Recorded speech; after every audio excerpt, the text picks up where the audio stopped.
So that was unfortunate, but that's okay. Now, hole number 2. I'm going to play with max topspin, which is going to be 7 bars. And I'm also going to play this one with 3 to 4 bars of side spin to the left. And I'm going to play with a kingmaker. You can see I backed up a little bit, putting myself with the blue ring alongside the rough with the plus 13 yard mark. Then we're going to adjust for maximum distance with a 10% over adjustment here with Apocalypse level 6. We hit it perfect. Or not we, I hit it perfect.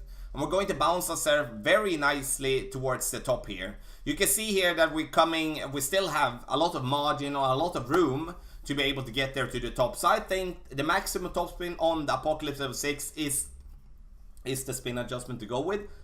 But I would also say if you do have an Apocalypse level 7, remove a little bit of topspin instead. So you don't have a risk of going too long. If you go too long, the eagle is definitely going to be in very much risk.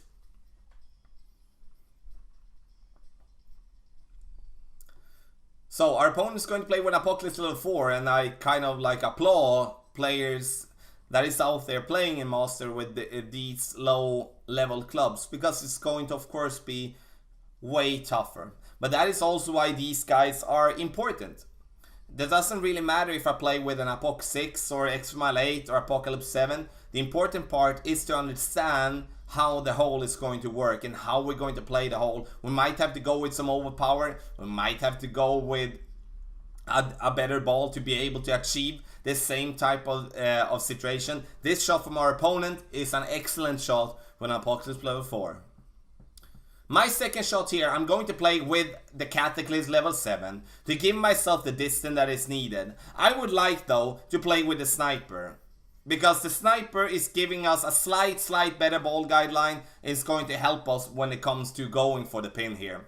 Going to use the middle of the rough here as a reference with the ball guideline slightly to the right side of the pin.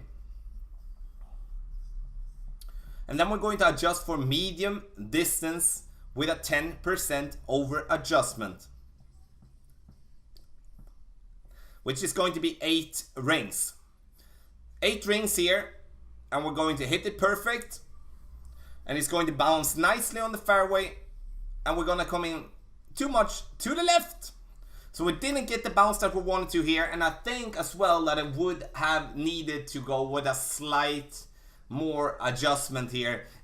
Instead of just using 8 rings, I should be going to play this one 9.